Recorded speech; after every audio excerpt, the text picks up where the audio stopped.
¿Qué sucede en el país?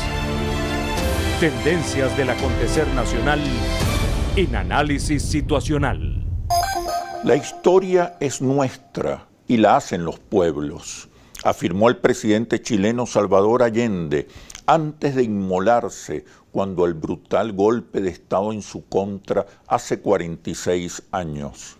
Como si se anticipara a los acontecimientos de hoy en Chile y en toda América Latina.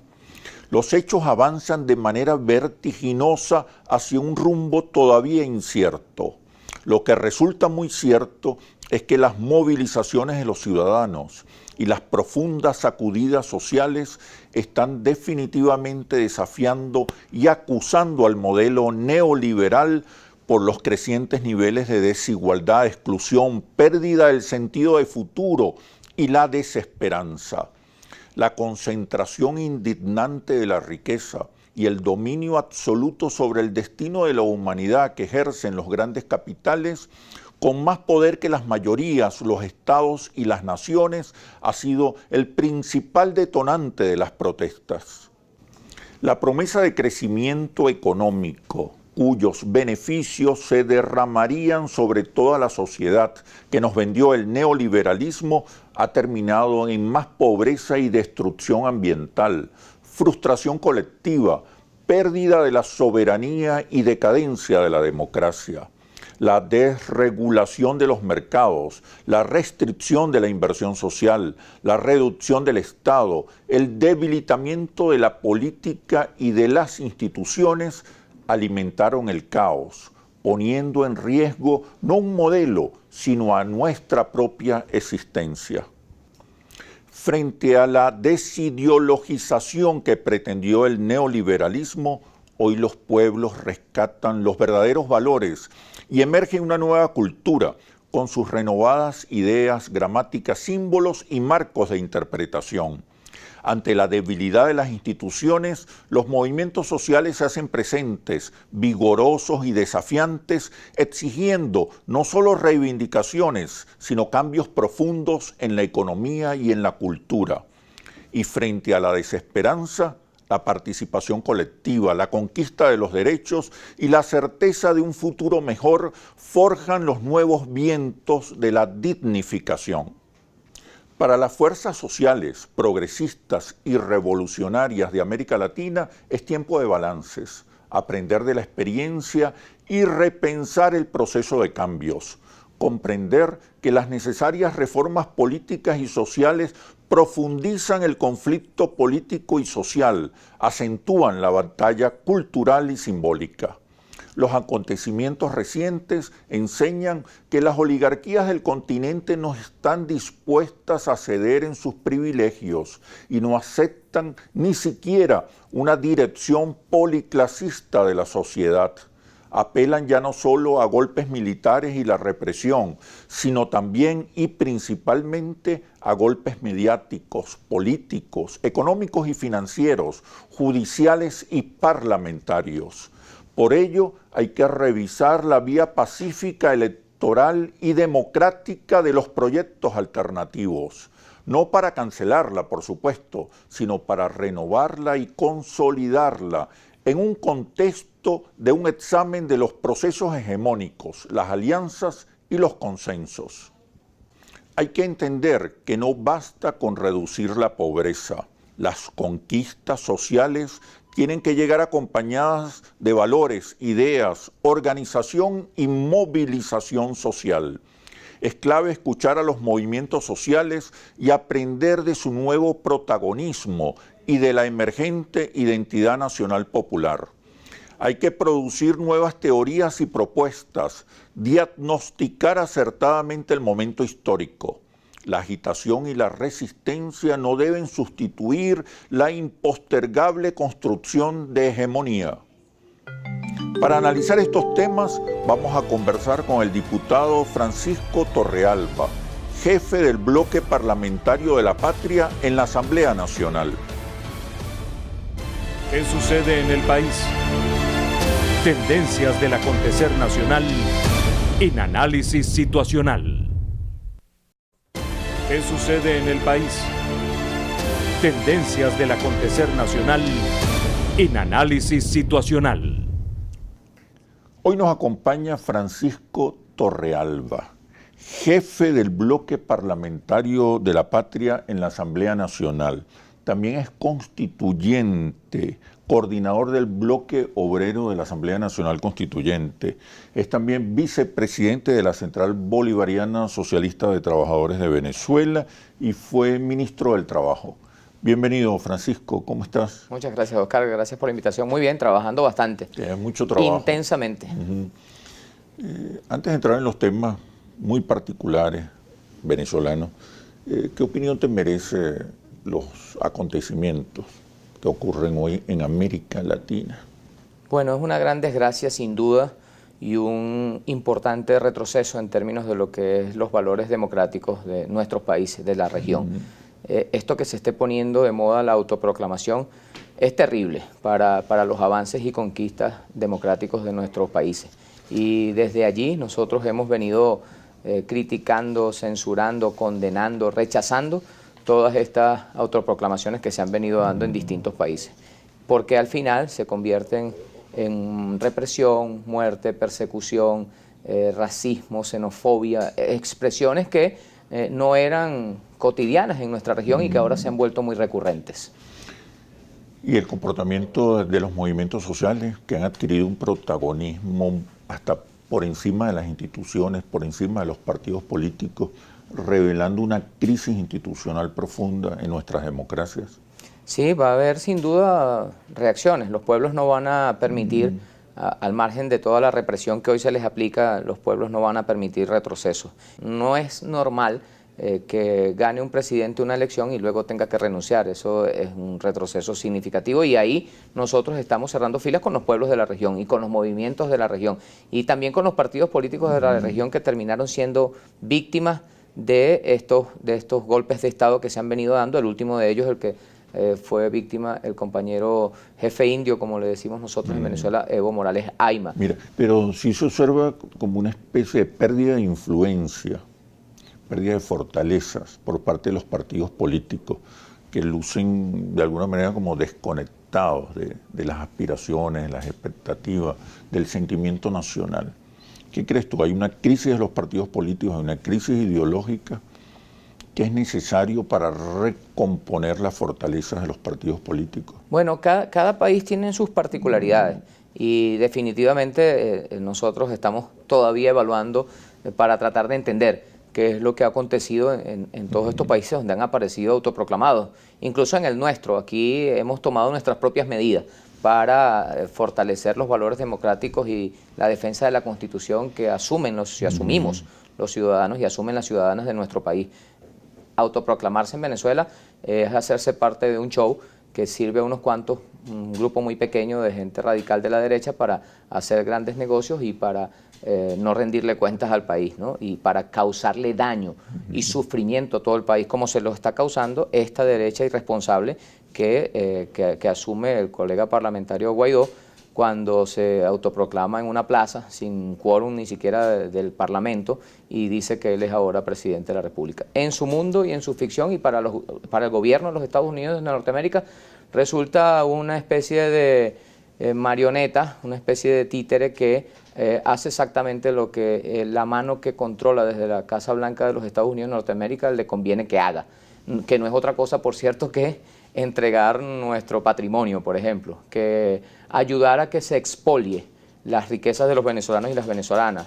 Aparte de esto, causarnos sufrimiento y dificultar nuestra vida aquí en Venezuela porque las sanciones tienen características genocidas, así las hemos definido nosotros y no es cierto que vayan dirigidas hacia una persona en particular o hacia un sector o pensamiento político en particular. El 80% de los venezolanos considera que las sanciones afectan a todos los venezolanos, a todos los venezolanos. Y no solo a un grupo. El daño que se le causa a nuestro país, bueno, gracias a Dios todavía no tiene características irreversibles porque la sabiduría popular ha producido mecanismos para sobrevivir, porque aquí lo que querían era matarnos a todas y todos. Y cuando digo a todas y todos, incluyendo a los que no son chavistas, de empresarios privados, por ejemplo, conocemos muchos empresarios privados que no simpatizan políticamente con el Partido Socialista Unido de Venezuela, que han sido víctimas de este bloqueo genocida porque han tenido que cerrar incluso sus entidades de producción porque no tienen acceso a las materias primas que antes compraban con absoluta normalidad en el mercado internacional. No es posible que ellos tampoco, antes era para que el gobierno no pudiera hacer transacciones, que las tiene muy limitadas porque el monopolio del sistema financiero internacional lo controlan desde Estados Unidos y Norteamérica, pero ahora no son solo las cuentas del gobierno, ahora es que también cualquier venezolano, incluso personas naturales, si intentan hacer un movimiento de su dinero en el exterior, simplemente le cierran cuentas, le impiden que haga una vida normal, que no estaría ocurriendo de esta manera si no fuera porque ellos mismos han ido a pedir casi que de rodillas al gobierno de los Estados Unidos de Norteamérica que le cause todavía más sufrimiento, más daño al pueblo venezolano. Entonces, como decimos aquí en Venezuela, el muchacho que es llorón, en este caso el gobierno de los Estados Unidos de Norteamérica, que le tiene muy poco afecto a nuestro país, y la derecha, la calla, que lo pellizca, que va y le dice, por favor, más sanciones a nuestro país. Entonces, aquí estamos ahora resistiendo a todos estos procesos injustos de los cuales somos víctimas por petición de ellos y por placer del gobierno de los Estados Unidos de Norteamérica y dando una nueva batalla, que no será la última seguramente. Por fortuna nosotros estamos hechos de un barro, estamos hechos de sangre, corre por nuestras venas sangre de grandes hombres y grandes mujeres que fueron, entre otras cosas, a llevar libertad a nuestro continente y que hoy nos han enseñado a nosotros a que no debemos renunciar a nuestra soberanía, a nuestra autodeterminación y a las conquistas que hemos alcanzado, que son innegables, porque hasta el más recalcitrante crítico de la Revolución Bolivariana tiene que reconocer que aquí se han registrado importantes avances en lo social y que efectivamente dejar de ver solo el aspecto económico como lo indica el Fondo Monetario Internacional y el Banco Mundial y enfocarse, como lo hizo el comandante Chávez, en el aspecto social y en la gran deuda acumulada que se recibió cuando comenzó la Revolución Bolivariana, ha producido importantes avances en materias educativas, en materia de salud, en materias de vivienda que son incontrovertibles y que indistintamente de que se pueda pensar de manera distinta, en un análisis objetivo tienen que ponerse sobre la mesa. Hay un enorme descontento también como consecuencia de la crisis económica, ¿no? Y la mayoría de los venezolanos señala al gobierno bolivariano como responsable de la crisis económica frente a una minoría que señala a las sanciones económicas por parte de los Estados Unidos. ¿Qué más hay que hacer? ¿Cómo recuperar el respaldo, la simpatía de la gente que está pasando por momentos muy difíciles? Sí, nosotros hemos optado por decir la verdad. El gobierno es indudable que está tomando decisiones acertadas. Sí, y hemos optado por... Y que la crisis se está revirtiendo. Sí. Eso es innegable. Sí. Es decir, si aquí no se hubiesen, de no haber aplicado alternativas en el caso del sector del cual formo parte, que es el sector de los trabajadores y las trabajadoras, como los consejos productivos, para ayudar a incrementar al máximo nivel posible los niveles de producción en las fábricas y en las entidades de trabajo, si aquí no hubiese surgido el consejos locales de abastecimiento y producción para que la gente pueda recibir alimento para su subsistencia, bueno, estaríamos en una crisis todavía mucho más terrible. Yo no soy obtuso en términos de poder convenir que se han cometido eventualmente algunos errores, pero también quiero decirte que nuestra economía está sometida a la peor de las guerras de la cual pueda ser objeto un país. Es decir, ningún otro país en el planeta, yo puedo mencionar, por ejemplo, países que son agredidos por Estados Unidos, como Cuba, como Irán, como otros países que son agredidos en lo económico y financiero por el gobierno de los Estados Unidos de Norteamérica, pero ninguno tiene el trato particular de saña con el que Estados Unidos trata a Venezuela. Es total, es brutal. Son acosos que simplemente tienen por objetivo acabar con nosotros. Pero fíjate, el ascenso de fuerzas progresistas, revolucionarias, de izquierda, de centroizquierda, a algunos gobiernos en América Latina, lo que ha ocasionado es una acentuación del conflicto político y social. Las derechas no terminan de aceptar, ni siquiera compartir la dirección política de sus países. Y desde el principio utilizan todo un arsenal de guerra financiera, económica, judicial, diplomática, política, para sabotear o derrocar incluso a los gobiernos progresistas o de izquierda. ¿Será que se agotó la vía pacífica y electoral de las fuerzas progresistas para llegar al gobierno? Hay que revisar la vía democrática, electoral y pacífica. Me respondes, por favor, cuando regresemos de los comerciales. Ya venimos. ¿Qué sucede en el país? Tendencias del acontecer nacional en análisis situacional. ¿Qué sucede en el país? Tendencias del acontecer nacional en análisis situacional. Te decía, Francisco, sobre el hostigamiento, el asedio, las tentativas insurreccionales permanentes que la derecha aplica cuando las fuerzas progresistas o de izquierda llegan al gobierno. Pareciera que el proceso de cambios es un proceso permanentemente amenazado, que acentúa el conflicto, la batalla política, la batalla social y cultural. ¿Será que hay que repensar la vía pacífica, electoral y democrática de las fuerzas progresistas al gobierno? No digo cancelarla, esa es la vía siempre debe ser pacífica, electoral y democrática, pero digo repensar sus características en un contexto de asedio y hostigamiento permanente.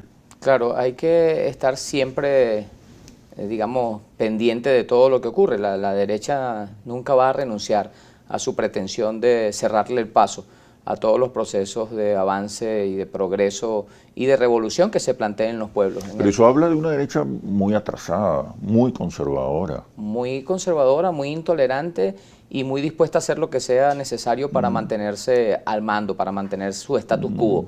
Y con esto lo que quiero decir es que los procesos revolucionarios no pueden desperdiciar ni un segundo de tiempo en el ejercicio del poder. Y cuando te hablo de no desperdiciar ni un segundo de tiempo, te hablo de acelerar al máximo nivel los procesos de formación, de educación, de ideologización del pueblo. Es decir, debe experimentarse en el menor tiempo posible un gran crecimiento y una evolución política en el pensamiento de los ciudadanos y ciudadanas de cada país. Aquí lo hemos logrado gracias al comandante Chávez y ahora que fue un gran pedagogo, un gran maestro que nos enseñó muchas cosas, y ahora el presidente Maduro que constantemente también está hablándole al pueblo. Lo otro es que definitivamente los movimientos progresistas de avanzada y revolucionarios que se desarrollen no pueden dejar a un lado a las Fuerzas Armadas Nacionales de sus países. En el caso venezolano, la Fuerza Armada Nacional es bolivariana, es constitucionalista y respeta los valores democráticos. Por lo tanto, no está comprometida con ninguna potencia externa y está casada en unión cívico-militar con los venezolanos y las venezolanas y responde a los intereses de los venezolanos y venezolanas. Eso posiblemente no ha pasado en otros países de la región. Lo mismo que tiene que ver con los propios medios de comunicación y la forma como se constituían en Venezuela. Los medios de comunicación eran un poder omnipresentes y podían casi que tumbar presidentes y eso posiblemente también ocurre en otros países de la región. Ahora se utilizan otro tipo de golpes, judiciales, parlamentarios, políticos, diplomáticos. Claro, y por eso te digo también que no se puede abandonar las luchas. Es decir, así tú estés en el gobierno, tú tienes que mantener a tu pueblo activo en la defensa de las conquistas y activo para seguir avanzando en más conquistas también. Entonces, la presencia permanente en la calle de los movimientos sociales y políticos revolucionarios o progresistas es fundamental en todos estos procesos, porque en la medida en que el pueblo esté informado y formado, politizado, ideologizado, en la medida en que el pueblo entienda y asuma en su totalidad la unión cívico-militar, en la medida en que el pueblo sepa que las luchas y las peleas populares tienen que darse con presencia permanente de agitación en las calles, pues tiene menos posibilidades la derecha de reaccionar por las distintas vías que ha venido reaccionando para sacar a los gobiernos democráticos, progresistas y revolucionarios del poder e instaurarse ellos por vía de una moda nefasta, nueva moda nefasta, que es las autoproclamaciones, que es lo que han hecho en otros países e intentan hacer aquí también. Es un desafío también la construcción de hegemonía, es decir, la construcción de consensos, de alianzas, más allá de las fuerzas propias. Creo que falta una política de relacionamiento acertado con los sectores empresariales, con el capital. Sí, correcto. Para que no se sientan amenazados, porque el proyecto de cambio los beneficia. Lo que hay que incorporarlos.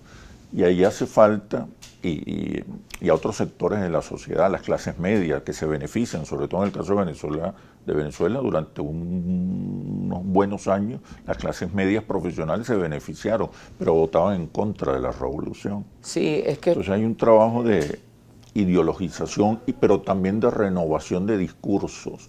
No basta reducir la pobreza. Hay que aportar también ideas, argumentos, valores.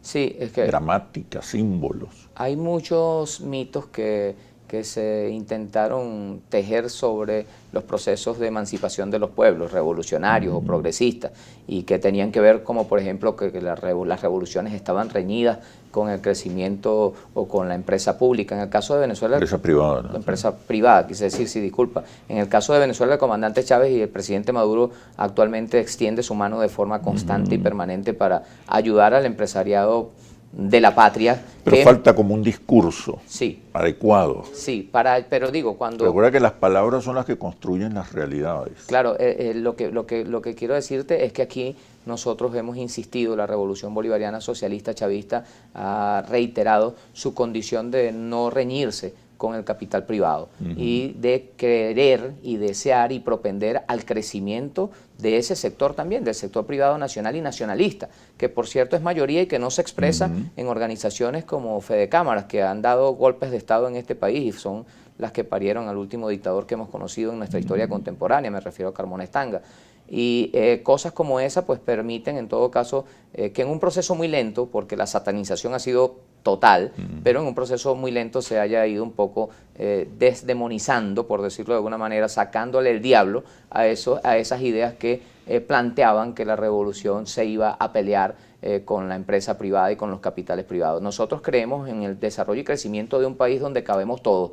Así lo ha dicho el comandante Chávez, así lo dice el presidente Maduro, en una economía mixta pero también diversificada y en una economía que permita desarrollar el país, que al final nos interesa a todos.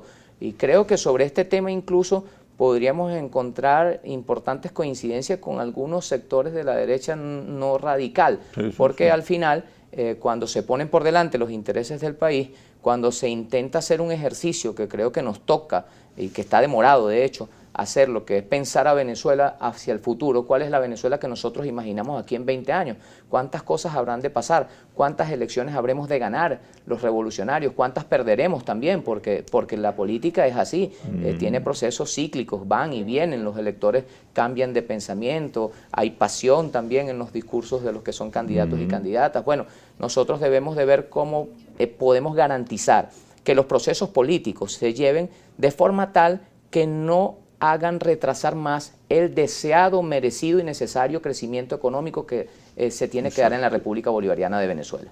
Mira, la Asamblea Nacional, el bloque La Patria se retira porque la Asamblea entra en desacato, regresa ahora, la Asamblea sigue en desacato. ¿Cuál es el saldo político?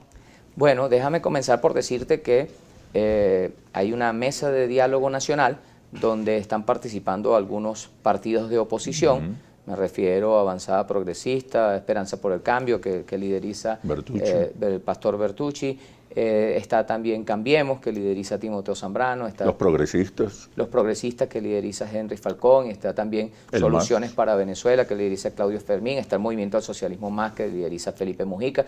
Es decir, esa mesa de diálogo nacional se ha reunido con el gobierno y con los que representamos en esa mesa al gobierno. Yo soy solo uno de ellos, está ahí liderizado por el compatriota bolivariano, vicepresidente de gobierno y ministro del Poder Popular, Jorge Rodríguez Gómez. La vicepresidenta ejecutiva también forma parte de la mesa, está también el profesor Aristóbulo Isturiz, está también Héctor Rodríguez, y bueno, nosotros los que representamos al gobierno hemos venido intercambiando con la oposición en la mesa, con los partidos de oposición que están en la mesa de diálogo nacional, y aplicando una metodología que nosotros creemos es la correcta. No es la metodología de Oslo Barbados, que es esa metodología que dice que no estamos de acuerdo en nada hasta que estemos de acuerdo en todo. Y eso es una suerte de parálisis que entonces puedes tener coincidencia en muchas cosas.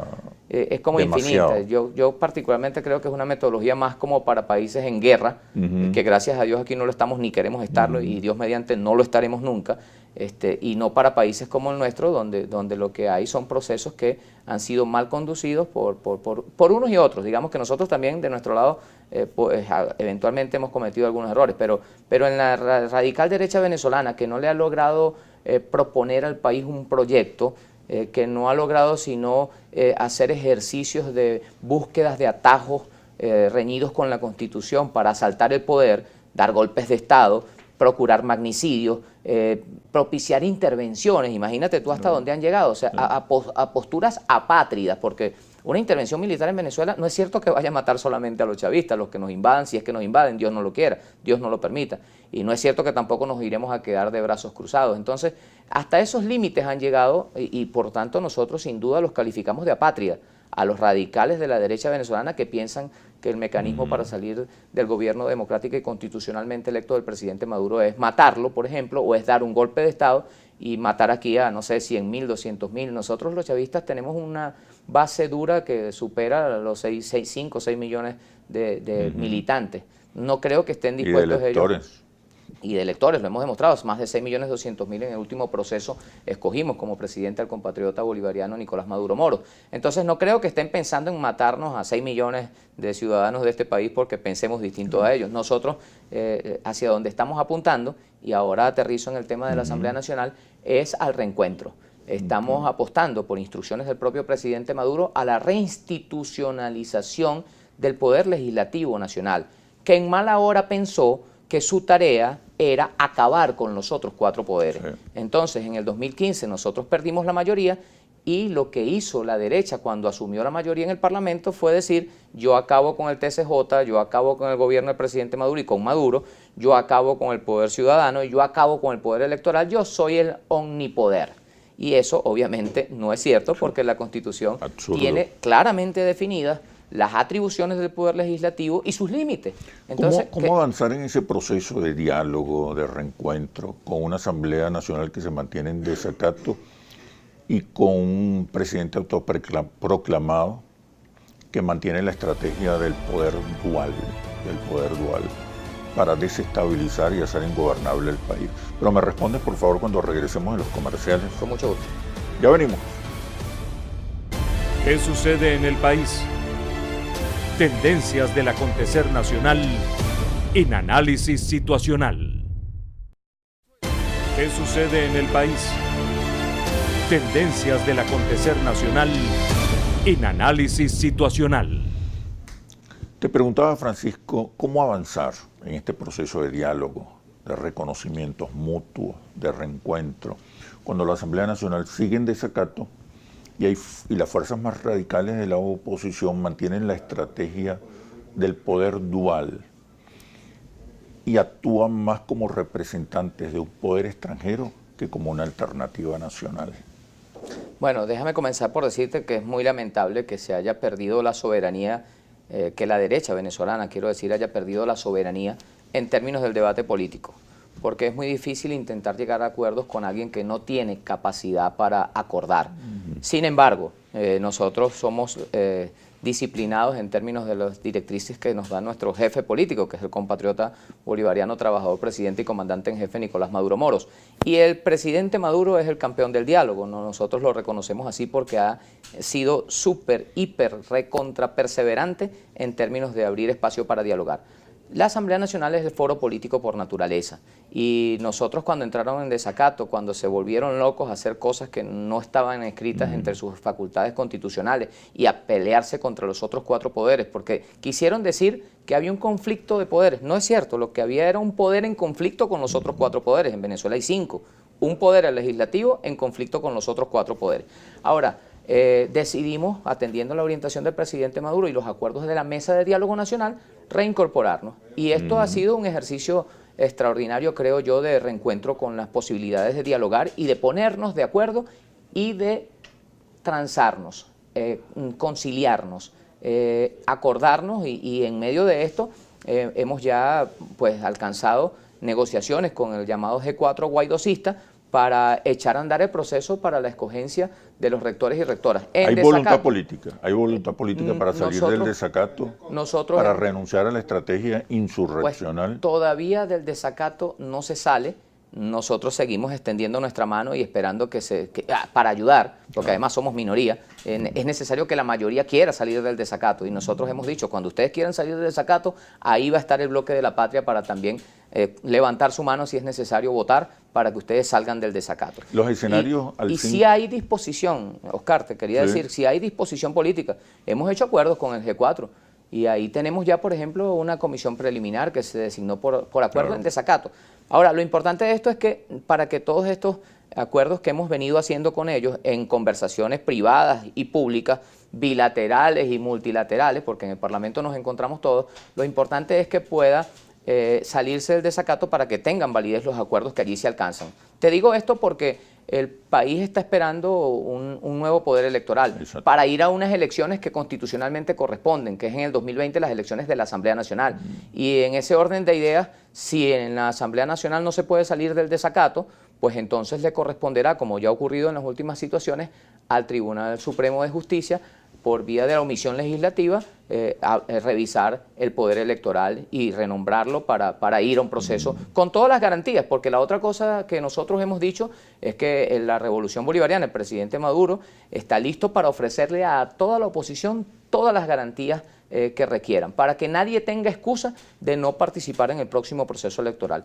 Por lo pronto, que es el de la Asamblea Nacional en el 2020, por lo pronto quiero decirte que nosotros seguimos insistiendo en el diálogo y grandes oportunidades para hacer grandes acuerdos. Ahí está a las puertas un acuerdo muy importante para todo el país, pero en particular para el Zulia. La Asamblea Nacional debería con su mayoría hacer lo que le toca para que el país pueda recibir el financiamiento para resolverle el problema eléctrico al Zulia y a otros estados del país. Si no lo hacen, sería una gran demostración de mezquindad. Es un crédito que ya está aprobado, incluso no tienen ninguna razón para no hacerlo. Lo han venido demorando porque en la derecha radical, óyeme esto que te voy a decir, en la derecha radical hay gente que goza con el sufrimiento del pueblo.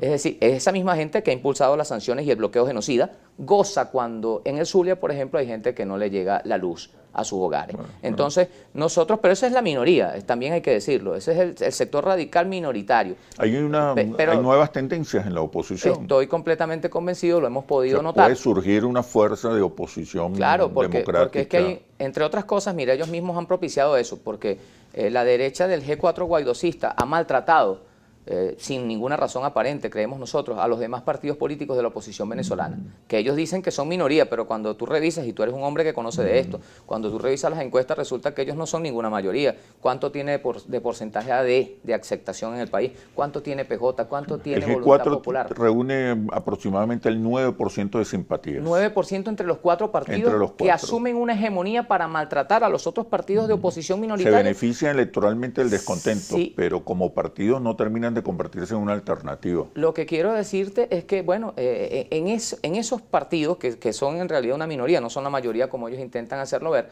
hay gente sensata, hay gente consciente y hay gente con la que hemos hablado que dice que debemos avanzar, que debemos transitar el camino que esperan los venezolanos y venezolanas que transitemos, que no es otro que ponernos de acuerdo. Vamos a negociar como se negocia políticamente, con altura, con P mayúscula, como dice un diputado amigo mío de Acción Democrática, con la política con P mayúscula. ¿Cuál es el escenario para el 5 de enero, donde hay que renovar las autoridades del Poder Legislativo? Bueno, nosotros esperamos que antes de que llegue el 5 de enero pueda estar ya finalizado el periodo de desacato por el cual han transitado de forma continua. Antes del 5 de enero. Esperamos que eso ocurra antes del 5 de enero o podría ocurrir el propio 5 de enero. Vamos a ver cómo se desarrollan los últimos acontecimientos de fin de año. Nosotros sabemos que hay gente muy descontenta en la mayoría parlamentaria del G4 guaidocista, porque, entre otras cosas, se han cogido todos los reales un grupito muy pequeño. Ahí hay diputados que no le han dado ni $1. De los millones y millones de dólares que maneja el colega Guaidó, hay diputados que no le han dado ni $1. Y hay diputados que viajan por autobús y en cola, y hay otros que viajan en aviones privados para venir al Parlamento y para moverse por el mundo, porque además se dan vida de reyes. Si no, pregunten cómo vive Julio Borges, cómo vive Carlos Vecchio en los Estados Unidos de Norteamérica y todos los demás, solo por mencionar dos. Entonces esa molestia también ha generado que en esa oposición haya gente que esté diciendo ya Basta de cogerse los reales sin rendirle cuentas a nadie, basta de que un grupo muy pequeño y privilegiado tenga todo y nosotros no tengamos nada. Nosotros, me refiero a ese grupo de parlamentarios que no le dan nada. Algunos le dan, ahora le están dando un poquito más, a veces 50, a veces $250 cuando van a las sesiones, pero en términos generales está claro que hay más de 1.218 millones de dólares que no se sabe dónde están y que, por cierto, en una de las intervenciones del colega Guaidó dijo que eso no era dinero del gobierno venezolano, porque yo le decía, usted tiene que rendir cuenta de ese dinero, y él decía, no, eso no es dinero del gobierno venezolano, pero es que de las donaciones también se rinde cuenta, le decíamos nosotros, no puede ser. Están prohibidas además. Están prohibidas, pero además externo. tendría que rendir cuenta. Nosotros hemos dicho, debería surgir incluso un movimiento en los Estados Unidos de Norteamérica que le diga a Donald Trump, presidente Trump, cómo se ha gastado o malgastado el dinero que usted le han puesto en las manos a la derecha recalcitrante venezolana que intenta dar golpes de Estado, que intenta salir de gobiernos democráticamente electos y que no rinde cuenta. Porque valdría la pena, nosotros hemos dicho que, por ejemplo, no es normal que un diputado venezolano se tome fotos con miembros de bandas paramilitares que descuartizan seres humanos, que narcotrafican con droga. Me refiero a los rastrojos. Y hay un diputado, el diputado Guaidó, que hay fotos públicas que han rodado por todo el mundo, y nosotros hemos pedido en la Asamblea Nacional que se separe de su cargo para que se posibilite una investigación independiente en Venezuela y en Colombia, porque esas bandas paramilitares han matado seres humanos en Colombia y narcotrafican en Colombia también. Y eso simplemente ha intentado pasar por debajo de la mesa. Han intentado silenciar que un diputado venezolano tiene por costumbre y por amistad reunirse con gente que es violadora de derechos humanos, descuartiza personas, que narcotrafica, que son terroristas y paramilitares. Bueno, nosotros hemos dicho que no podrán tapar el sol con un dedo y que en este proceso continuaremos insistiendo en el adesentamiento del Poder Legislativo Nacional, en la reinstitucionalización del Poder Legislativo Nacional para poder hacer acuerdos que pasen no solo por la revisión del Poder Electoral, sino también por los otros poderes y todo lo demás que haya que revisar. Mire, ¿es posible entonces construir una mayoría parlamentaria para el 5 de enero que permita que la Asamblea Nacional salga del desacato, se reinstitucionalice? Nosotros apostamos a eso. Y apuesta el diálogo y a los consensos. Nosotros apostamos a que... Sí se puede, si hay los votos suficientes. Bueno, en el Parlamento la dinámica política lleva su propio ritmo, ¿no?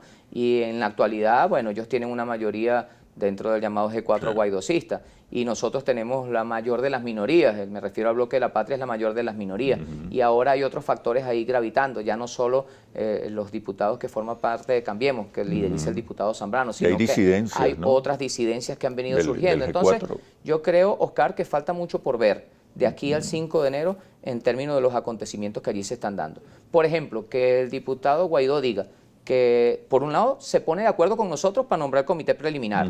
Negociamos, ellos 7, ellos 6, nosotros 5, aunque le quitaron al final 1 a Timoteo y quedaron ellos 7, nosotros 4, pero nos pusimos de acuerdo, negociamos y constituimos el comité preliminar.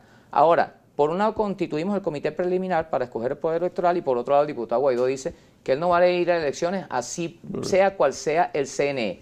Entonces, obviamente, todos los diputados de esa bancada mayoritaria, de la derecha, quiero decir, que quieren volver a ser diputados, dicen, bueno, pero ¿cómo es este juego? Nosotros vamos a escoger un CNE para no ir a elecciones. O sea que vamos a cometer de nuevo la torpeza de no participar en un proceso electoral, porque ya esa torpeza la cometieron.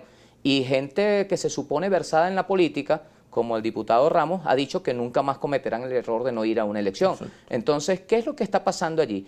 Hay una fractura sin duda en el G4 guaidocista, de gente que piensa que hay que estar dentro del juego democrático y de gente que, como ya ha hecho del desacato un negocio, dice no, mejor mantengámonos en desacato, no vamos a elecciones, yo me quedo presidente autoproclamado de ficción, per secula seculorum, recibiendo todos los billetes que me mandan de los Estados Unidos de Norteamérica y no repartiéndolos equitativamente, por cierto, y el país que siga arruinándose. Entonces, esa gente que no le interesa el país hay que definitivamente irla haciendo de forma progresiva a un lado. Y lo que va a acontecer el 5 de enero hay que esperar. Todavía falta mucha agua por correr. Hay una gran oportunidad. Para el diálogo, para la paz y para la estabilización por eso estamos allí. Del país. Bueno, Francisco, muchísimas gracias, por este análisis situacional. Un placer. Y ahora, el Monitor País Interlaces, después de los comerciales. Ya venimos. ¿Qué sucede en el país? Tendencias del acontecer nacional en Análisis Situacional. ¿Qué sucede en el país? Tendencias del acontecer nacional en Análisis Situacional. Se debilita cada vez más el liderazgo de Juan Guaidó frente a los diversos sectores de la oposición venezolana, con lo que se demuestra que su escogencia se hizo en laboratorios de imagen alejados de la realidad nacional. Impusieron un dirigente sin discurso, sin carisma, ni relato ni épica, que se diluyó con el tiempo. La movilización opositora del pasado 16 de noviembre y la evidente molestia de sus seguidores en redes sociales por no tener un objetivo claro ni un plan para alcanzarlo hacen cada vez más lejano su posicionamiento como líder opositor para el año 2020. El más reciente Monitor País de Interlaces revela que el 55% de los venezolanos se autodefine como ni chavista ni opositor y apenas 10% se declara opositor y apoya a Juan Guaidó. La encuestadora Caden reveló que la desaprobación en la gestión del presidente de Chile, Sebastián Piñera, aumenta a 79% y cuenta apenas con 13% de respaldo. Según el mismo estudio, 78% de los chilenos quiere un cambio de la Constitución, redactada y aprobada en tiempos de dictadura. Para el presidente de Bolivia, Evo Morales, detrás del golpe de Estado está la ambición por controlar las principales reservas mundiales de litio que se encuentran en ese país. Es de destacar que Chile, Argentina y Bolivia conforman el llamado Triángulo del Oro Blanco, que concentra 75% del total de este mineral en el planeta. Hoy en día, una buena parte del motor del mundo funciona con baterías de litio, que son la fuente de energía de automóviles, computadoras portátiles, relojes inteligentes y celulares. Celebramos con sincera alegría el regreso del periodista José Vicente Rangel a la pantalla de Televen, donde domingo a domingo será la cita en su programa José Vicente Hoy. Los valores modelan las decisiones de los ciudadanos con más frecuencia que sus intereses. Venezuela es de todos y la construimos entre todos. Todos somos la solución. Soy Oscar Chemmel y los espero en un próximo análisis situacional por Globovisión, el canal de la paz y la reconciliación.